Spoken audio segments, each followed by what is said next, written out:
All right, we are on the second annual Centerforce Adventure Run. We are at the banks of the Colorado River, and we are going to be making our way towards Prescott, but we are not going to be taking the most direct route to get there.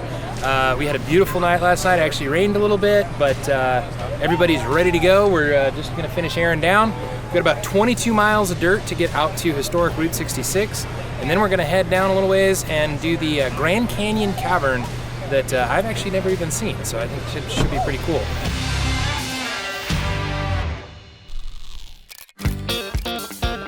Got everybody in last night, so that was great. Promised everybody that I'd make a pancake breakfast, so brought around some maple syrup with butter, blueberry, some wheat germ, and then whipped up some pancakes. Anybody's hungry? There's pancakes ready, sausage. You can never complain about a free breakfast. We had butter in everything.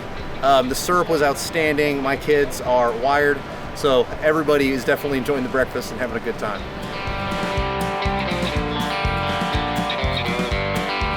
We've got a good forecast for the rest of the week.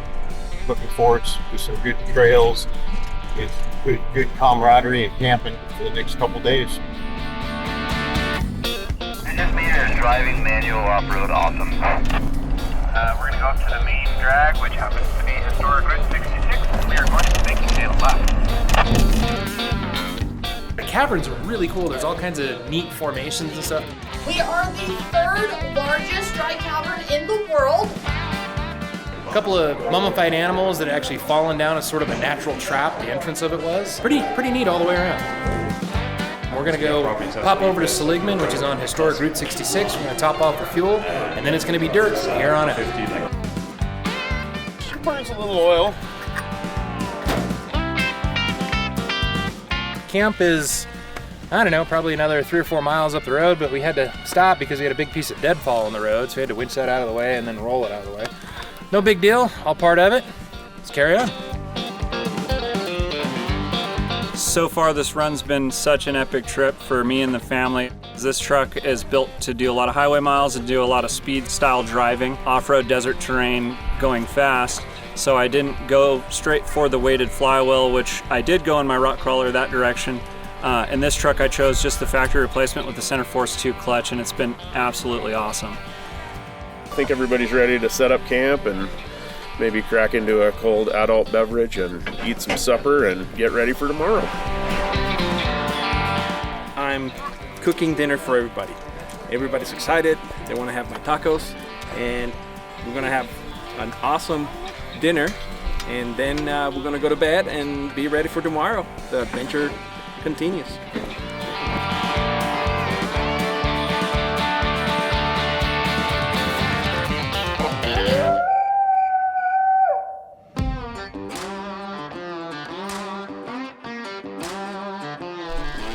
We're definitely going to need 4-wheel drive today. Maybe some of the Nate with the trailer may need some low range just to get the extra gearing. But the trail we did yesterday was super muddy, and that was unexpected. So we might get more of that today.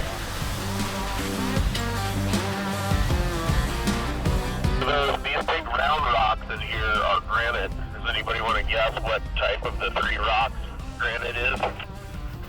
Hit me in. Vern gave us a great lesson on volcanic rock, granite rock. I mean, there was just so much conversation going on today. On the way, we found a nice mud puddle. We hit the mud, and basically the wave came up over the front, covered the windshield. It was a great, epic dive into the mud today. We've had a long day of driving, some dust, some mud. Went through some trails and some roads where you could see for probably 50 to 100 miles. Pretty amazing views. Last year before the Centerforce Adventure Run, we actually installed a Centerforce clutch, the high inertia flywheel, and at the same time did a B&M shifter. And all those things combined turned out to be just a great package that really changed the way that vehicle performed on the trail, and a huge upgrade over the stock system.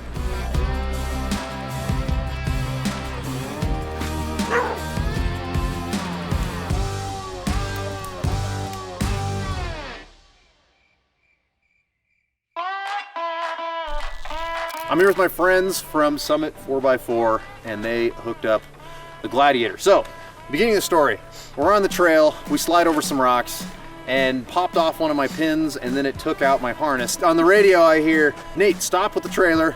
We just found some parts that might be yours." Anyway, we stop, and basically this rock took away my electrical, one of my cotter pins, and my dignity. So these guys spent the morning fixing it all back up. Turns out it popped about 3 fuses on the way out. Found the fuses, found the orientation, now we're back on the road.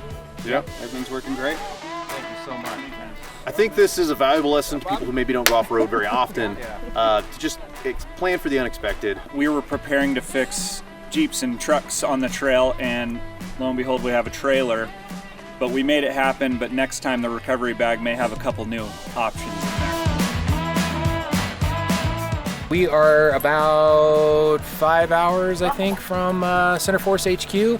I don't know about everybody else, but I'm ready for a shower. All right, so a couple of rigs that we had to help out. We had a JK that was in limp mode. We were able to fix that, had a ground that was a little bit loose on there. And then we had a Gladiator that was towing a trailer, and it got disconnected. Had some issues with the wiring, blew some fuses, got that stuff all fixed, got all their lights working. Thankfully, again, nothing major, very small little things we had to take care of, but everybody's back on the road and operating, doing their thing. We are almost to the pavement. Everybody's airing up. We've got about 20 minutes or so to the Centerforce HQ. It's been a fantastic trip so far. Just got a little hop, skip, and a jump to go, and this thing will be finished up.